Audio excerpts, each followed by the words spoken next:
So we're going to begin with, as I said, I'll go on a little rant about the sort of written content on LinkedIn that's AI generated and what to be aware of so your posts don't look cheesy.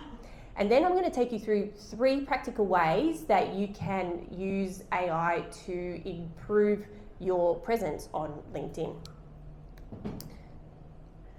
And this, oh, is it? Oh, there we go. A little bit of a lag. So, and this image is, of course, is AI generated as well. AI banality, this is what I call it in my book, but there have been other AI commentators who call it other things as well. And it's those cheesy words, those common words that pop up, particularly in the first draft when you're using it, if you don't prompt it otherwise, and if you don't actually edit it afterwards either.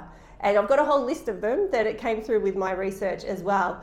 And what are some of them that you see? What's a word that you go, that's AI generated? In today's world? When I spell it with a Z, not an X. Yes. Ignite.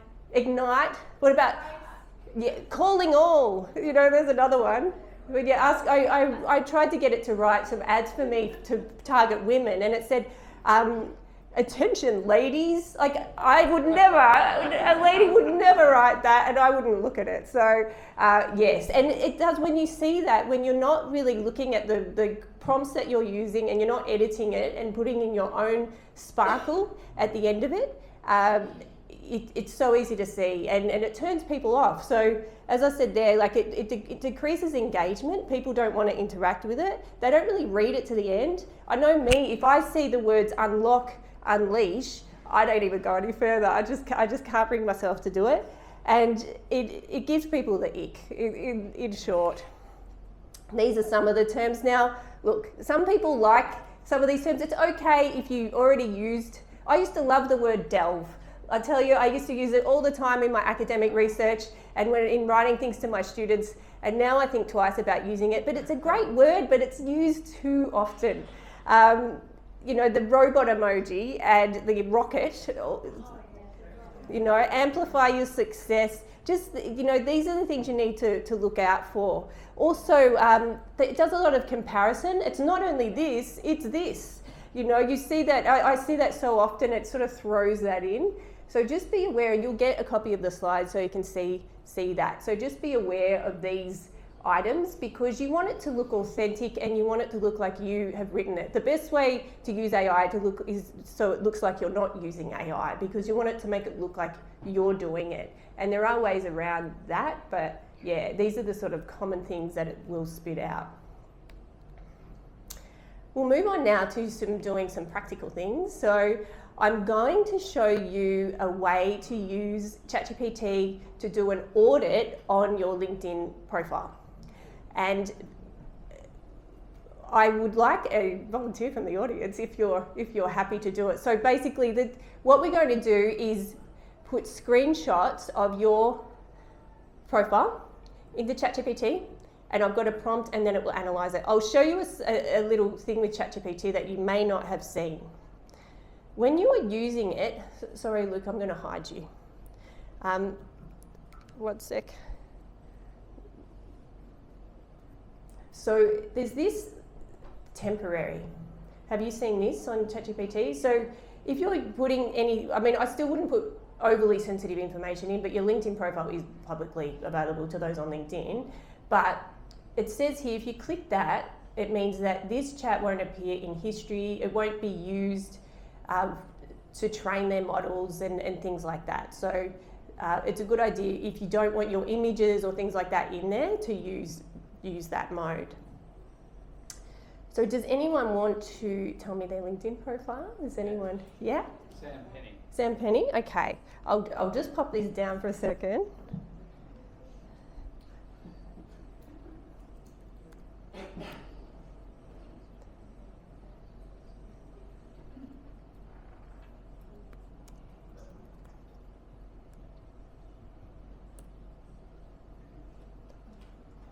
Is that you, Sam Penny?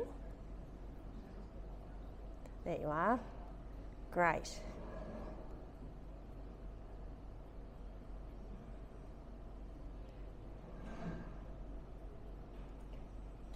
Let me just shut. Perfect. Well, I'm sure it's going to love your profile. So what we'll do first, and it takes a few goes, so I'll just copy, I do like a screenshot so you can see there. All I do is do control print screen, and then it can paste it into ChatGPT, but it takes a few goes to get the whole thing. So we'll get the about section.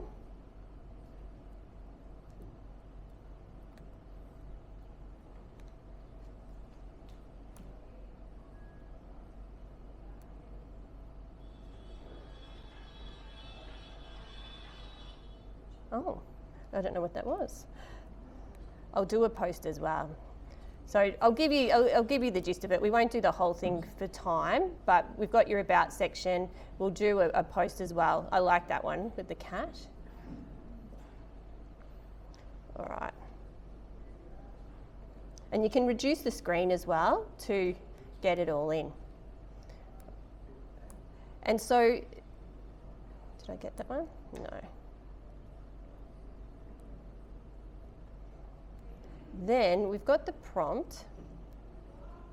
There we go.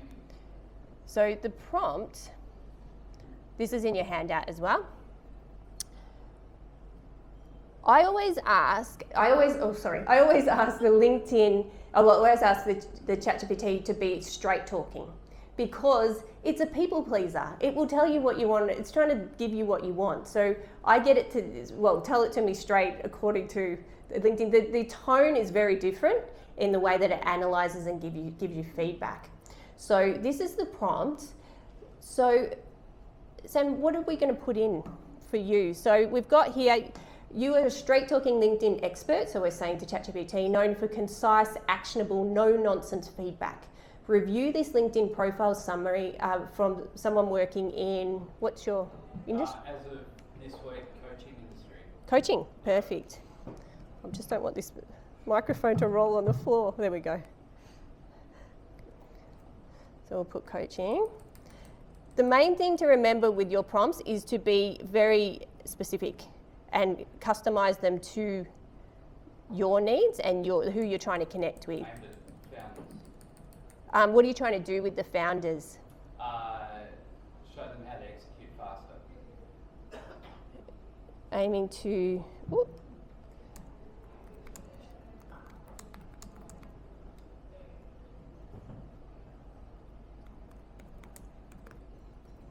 Faster, and we've got here founders. Right, so we'll copy and paste this in.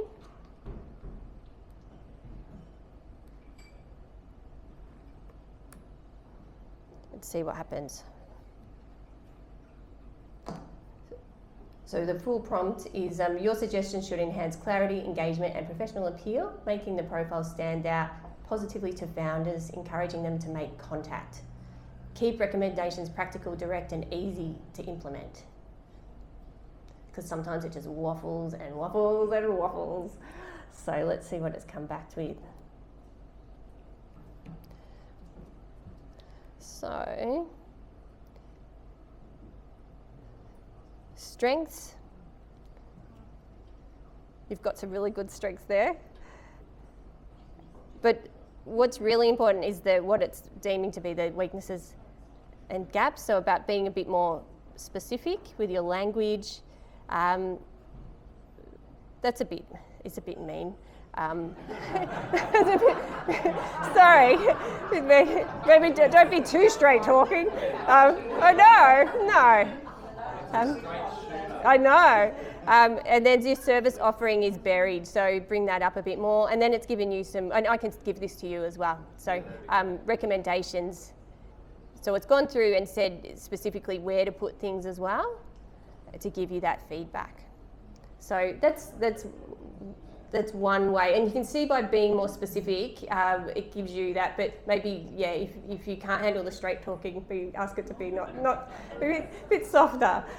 All right, so let's move on to the next one.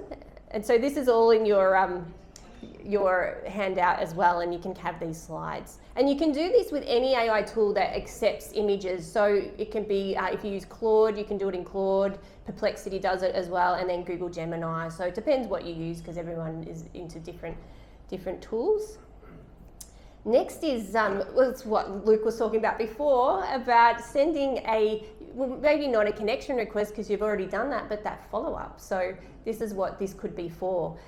AI is very good at personalising things, and if you don't know often what to say to someone, you've met them and you're like, oh, I don't want to be weird, I'm feeling a bit awkward, this is a prompt that can help you to do that. So again, we'll just use ChatGPT because I've got it open. The prompt is, you are a LinkedIn expert, don't be a straight shooter because you're doing a follow-up post, so you want it to be nice and engaging. Craft a concise, because you've only got a few characters if you're doing a connection request. But if you've got a message, you're free. But craft a concise, engaging LinkedIn connection request message with their first name, who you met at, with the event name, and then what you talked about as well. Keep it friendly, natural, under 200 characters, and avoid cliches, buzzwords, and overly generic language.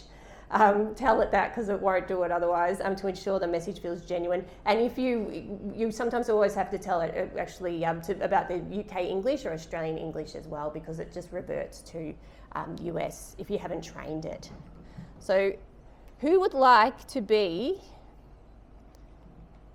the person that you would like me to create this and send it to?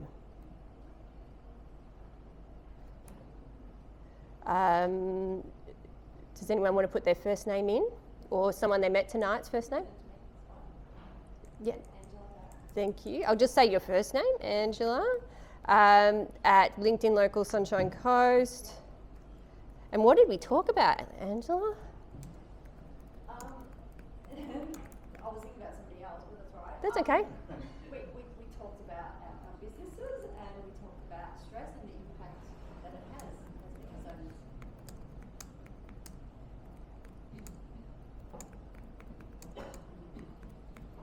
All right.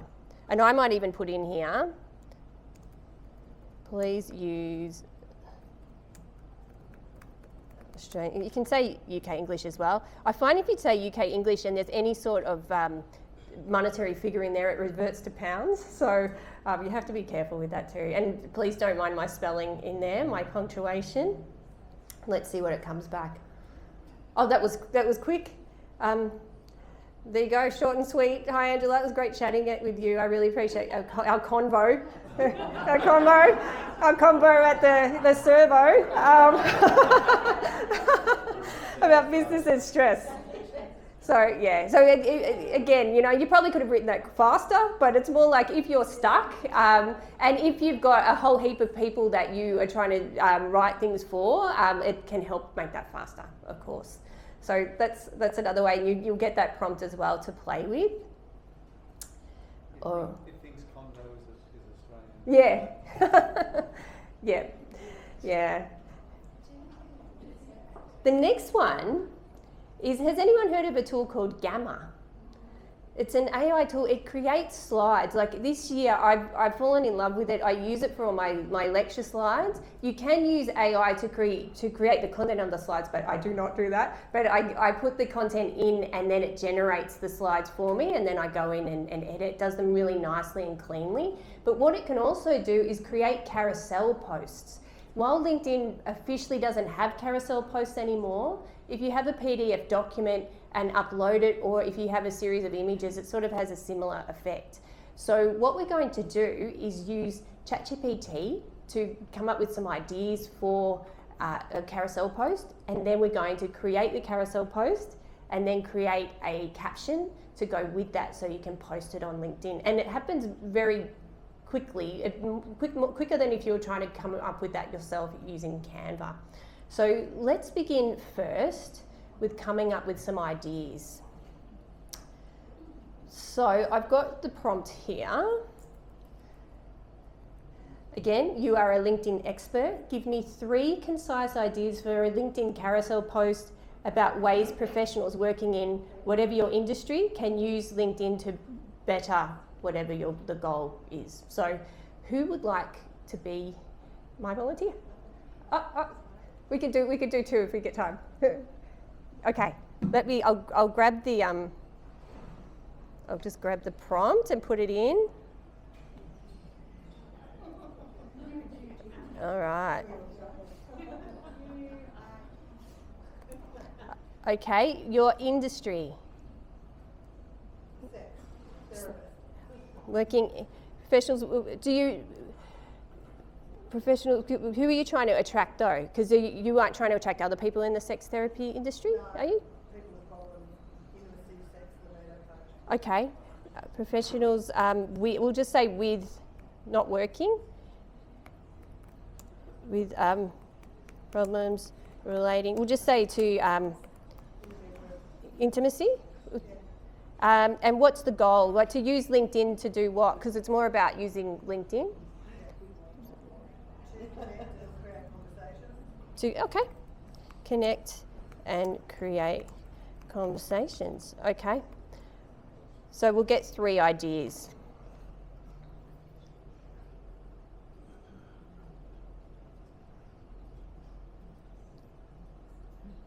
So the first one is feel disconnected at work, 5 ways to spark genuine connections. Carousel 2, intimacy isn't just romantic, build deeper professional connections online. And then third is from lonely to LinkedIn, 3 subtle shifts to create more connection. Which one would you like? Yeah.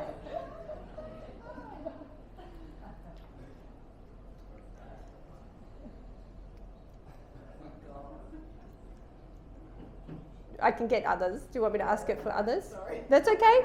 I'll ask for 3 more.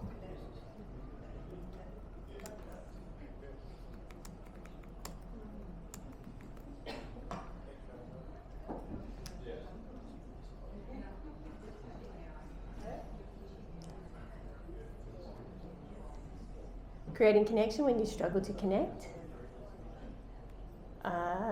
Feel safe to show up on LinkedIn, habits that build trust.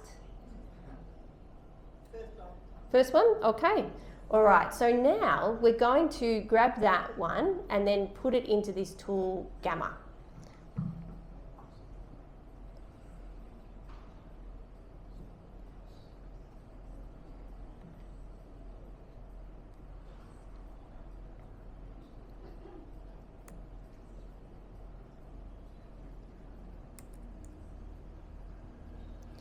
So, I'll just get rid of that and just have to do a little bit of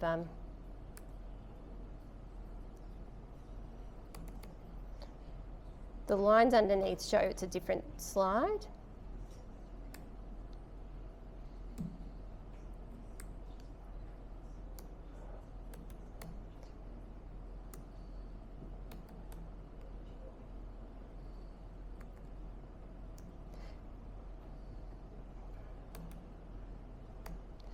And we'll do a final one at the end as well that is like we can edit that later. So we're going to hit this one, which is social. So with Gamma, you can create all sorts of things, web pages, documents, but we'll go social. And then we'll go square. And then continue.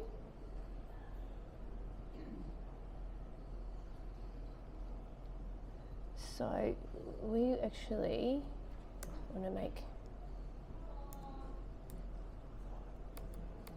there we go. And on here you can ask it to preserve, or it can generate the content yourself or condense it. We'll say preserve, and you can choose to make sure it's UK English. You can choose, it'll generate images for you as well. So there's all these different models here in terms of image generators.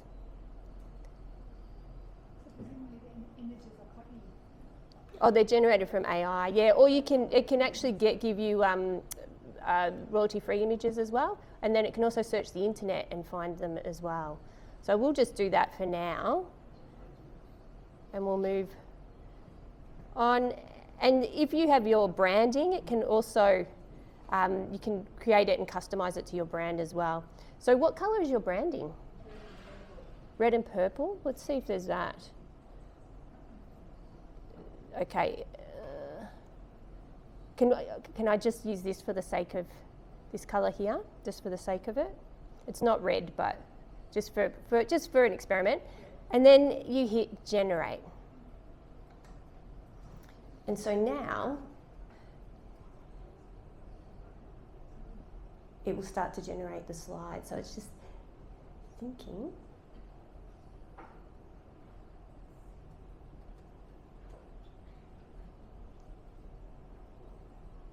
I need some thinking music. Oh, it's nearly there. There we go. Now it's going to begin, and it just does it very quickly. I think it's because I'm toggling from my phone.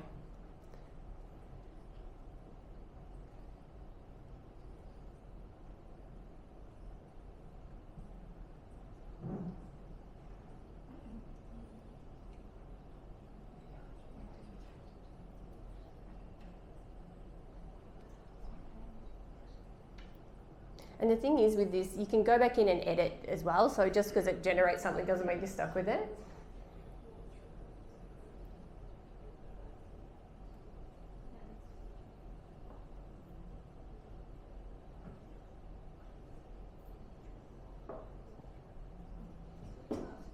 Yeah.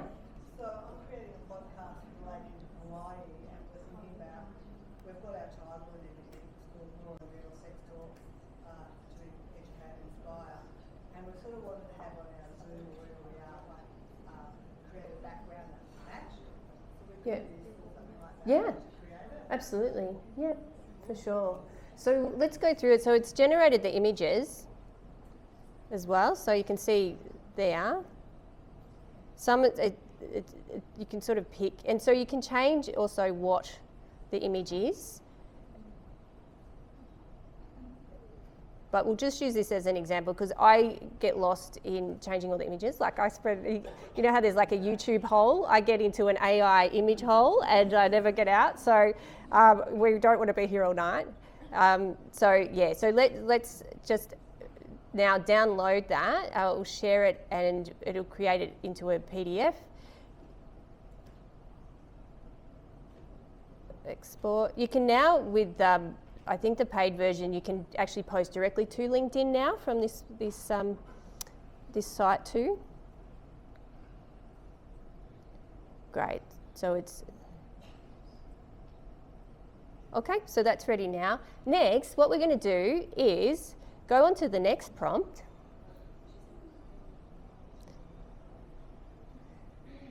Which is, we're going to upload those slides into ChatGPT and then get it to create a caption to go with it, a post to go with it. So this one, you're a LinkedIn expert, write a concise, engaging LinkedIn post caption based on the Carousel graphic I've uploaded.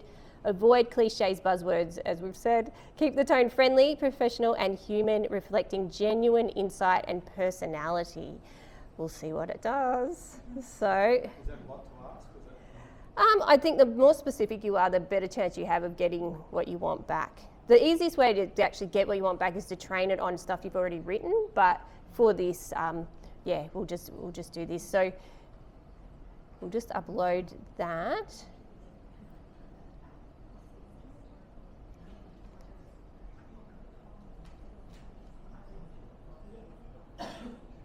Pop the prompt in, and here we go.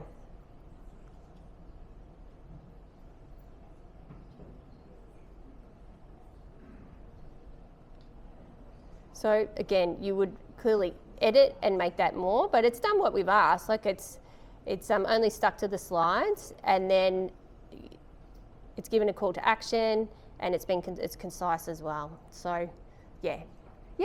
So, I mean, imagine once you get the hang of that, like you could be creating those. And when you say, just for example, we won't upload it, but I'll go to my profile and show you what that looks like to upload. So if we go to here, I think it's actually,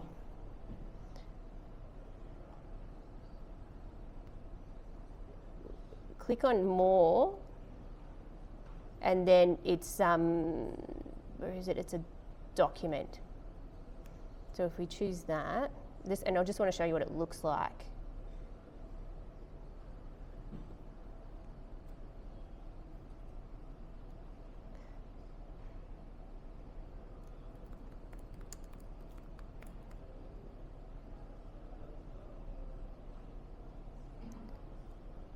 And so on LinkedIn, that's what it will look like, and you can actually click through on there. Yeah, I'll discard that.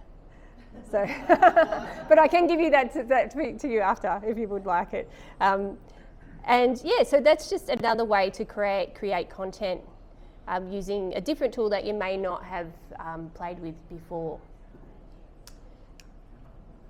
So Gamma, yeah. And that's what I've used for these slides as well. So we've gone through that, and you can use, I mean, Canva Magic Design has a slide option like that as well, but it does it more sort of rectangular slides, so it doesn't do those square ones. But you could maybe do it and then change the dimensions of it, but at least that it does it, straight up. So they're all my demos for this evening, but I wanted to let you know that I've started a Facebook group around using AI for strategic communication. It's a free group. In there, I do a live every Friday, and I do a free AI webinar every month as well, and so I promote that in there. And then I do a paid workshop every month, and people in the group get a big discount on that too. So it's just a place where we can sort of share what we're doing. I don't want me just to be the only one sort of posting. I want questions and little tips that people are finding out, because we're all learning from each other. No one knows everything in this space, and it's really just sharing our experiences so we can all learn together. And of course, there's a little plug from my books, but I'll move on. You'll get the slides. So I mean, really, AI is great, as I said, when it enhances but doesn't replace what you're doing. You still need to be heavily involved to make it still human, and you have to fact check and you have to edit. One of the key things out of my research was that out of those 400 people I surveyed, 40% weren't fact checking, and 50% weren't even editing. And these were strategic communicators. So this is frightening. So please make it your own. AI will never have that sparkle or that human spark that we have. And so it can be a first draft generator, but then you still need to go in and make it your own. So I think that's it from me. So thank you. Does anyone have any questions?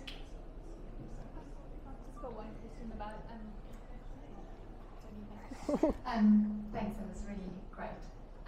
Just on paid versus not paid, what are your suggestions, and what is the difference between paying for AI and just using the free version? Look, it really depends on, I guess, how often you're using it. So for something like ChatGPT, if you're using it every day, the paid version you do get more, and you get access to a lot of the newer models. You get access to Sora, which is their video tool as well. But if you're not using it every day and you're quite happy with what you're doing, then just try and get by. But I mean, it really depends on I would say how often you're using it. But there's a real trap, where you can get sucked into so many subscriptions that it ends up costing a lot. I would really look at how am I going to use it, and then work out whether it's actually worth paying for it. And if you can get away, even with Canva, you get a number of free uses with the AI stuff before they will charge too. So yeah, it depends on your usage. Yeah. Yes. Should I give you?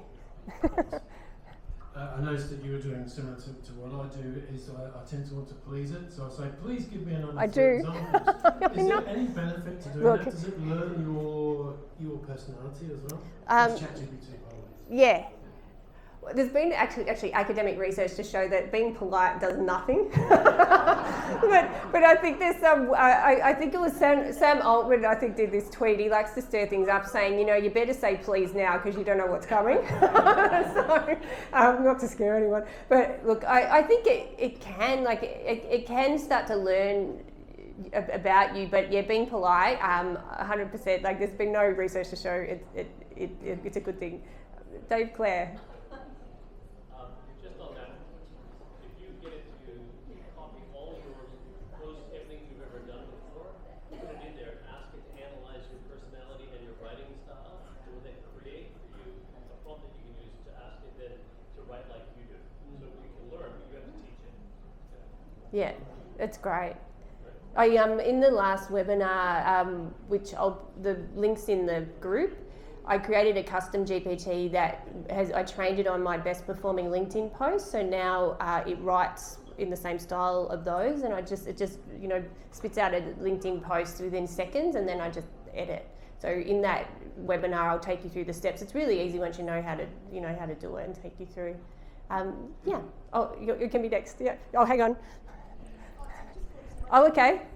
Could you ask ChatGPT to write you a whole book, and could you publish it? Oh, people are doing that, and people are doing it with other people's work, which that's a whole other presentation. But I know people who have done it, and you can publish it. I don't know how good it would be. It depends on the tokens too. It depends on the length of the book, whether it would do it in one, because you sort of run out after a while. So yeah, you could. But would it be good? I don't know. It's a great presentation, by the way. It was really awesome, Karen. Now, you've shown us a lot of tools, a lot of new ideas, lots of little distractions, lots of bouncy balls that are going to be going around everyone's desk tomorrow. What tips, hacks, or time management practices do you adopt, or can you share with the room to stop us going down that AI rabbit hole you mentioned before? Yeah. I'm very task focused. I'm like, what tasks do I do every day? And the thing is, there's not going to be an AI tool that completely takes over the task, but it can do parts of it. So an example is, now with they're not lectures anymore, we do video content at the uni, and so I do those in Zoom, record them in Zoom, and then I use a tool called Descript that I edit with, because it gives a transcript and it cuts out all the ums and the ahs, and my word for these last few months is so and actually, and so it cuts out all of those. And then you can edit it with the text, so it edits, so it's so much easier. And then I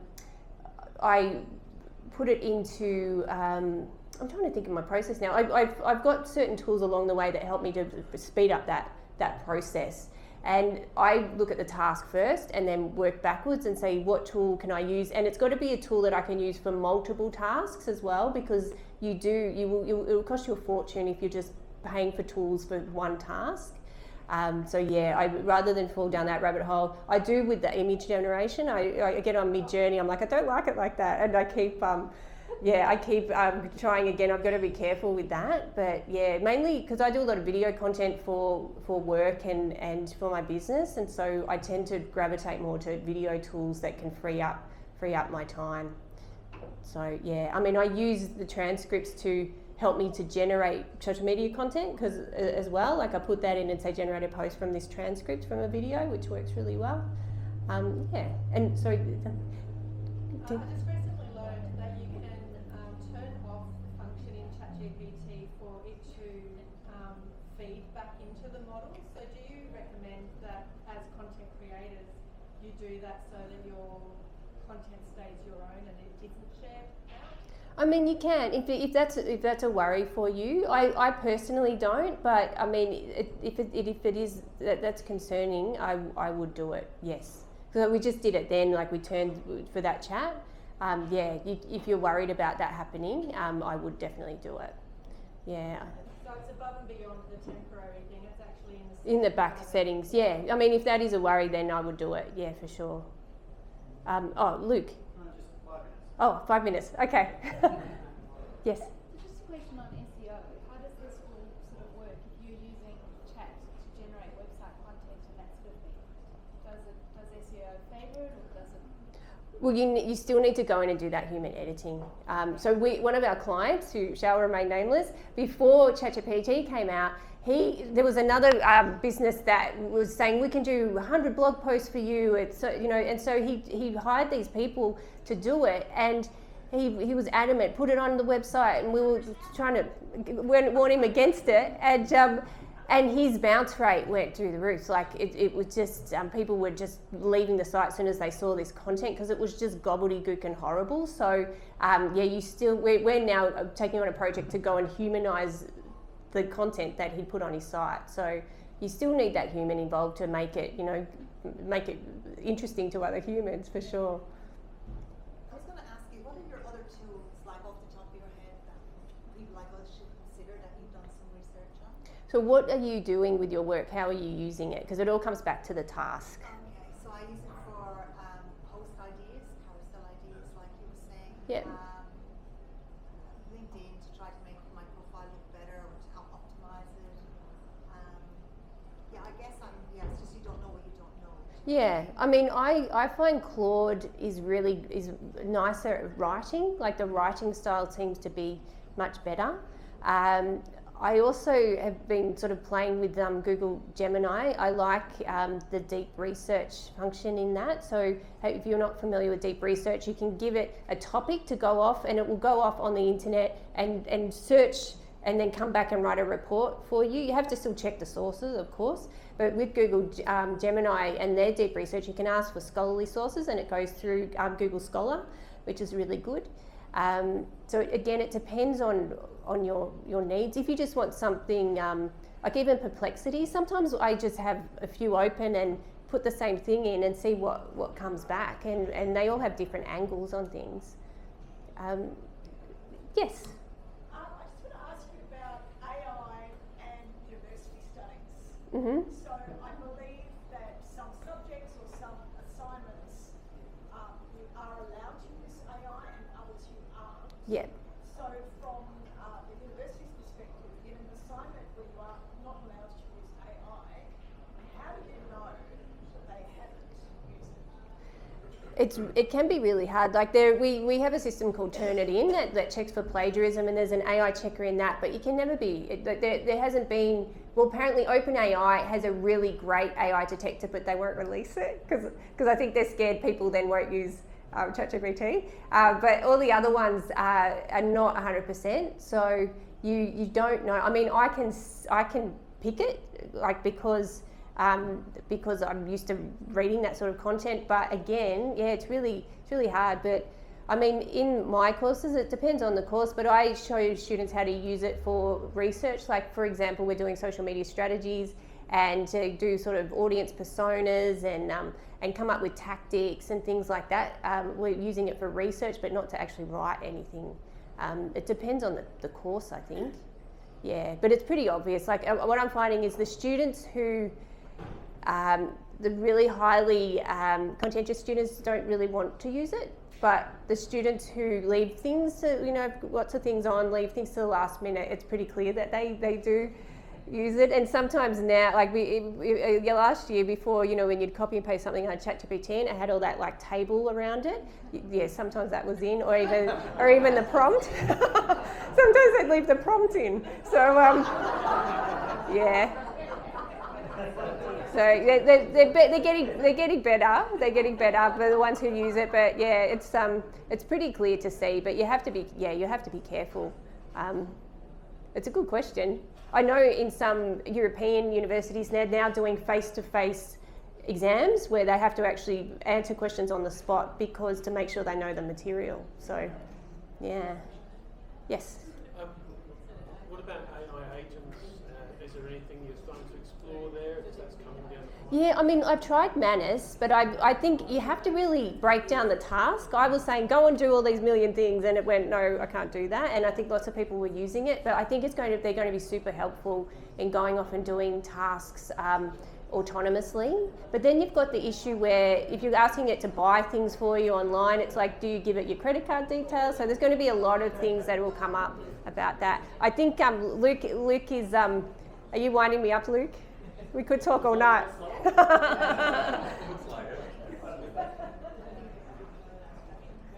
Okay, last one. Can I ask you, you mentioned something about Soma. I do drone videos, so I was wondering, do you do anything with the With drones? video editing or video generation?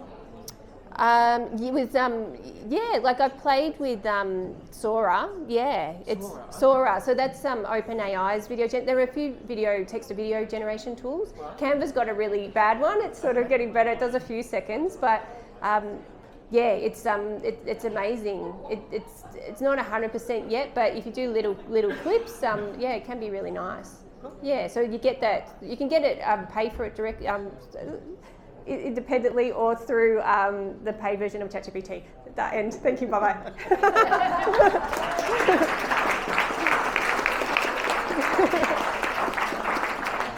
Let's give another round of applause.